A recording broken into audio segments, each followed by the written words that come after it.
বলবো যেসব মেয়েদের দাঁত উঁচু থাকে সেসব মেয়েদের জীবন কেমন হয়, তারা কেমন ধরনের মানুষ হয়।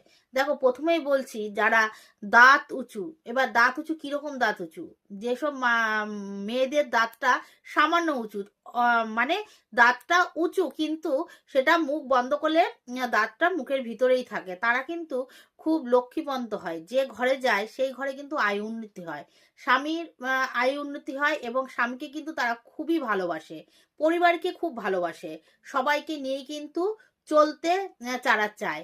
কিন্তু তাদের একটা দোষ কি বলতো, মুখের উপর কথা বলে দেয়, এই জন্য তাদের অনেকে অনেক সময় খারাপ মনে করে। আর আরেকটা কথা বলছি, আর এক ধরনের দাঁত উঁচু আছে, যে দাঁতটা উঁচু কিন্তু মুখ বন্ধ করলে সে দাঁতগুলো মুখের ভিতর ঢুকছে না, বাইরে বেরিয়ে আসে। সেই সব দাঁত উঁচু মহিলারা কিন্তু জীবনে খালি দুঃখ ছাড়া কিছুই পায় না। এই ধরনের দাঁত থাকলে সেটা কিন্তু অশুভর লক্ষণ। এবার হতে পারে তার জন্মের ছকে, আমি আবার বলছি, যে জন্ম ছকে এমন এমন গ্রহ ভালো আছে, হয়তো দেখা গেল তার অস্বাভাবিক মানে অত্যন্ত দাঁত উঁচু থাকতেও সে খুব সুখী, সেটা হলো জন্ম ছক অনুযায়ী।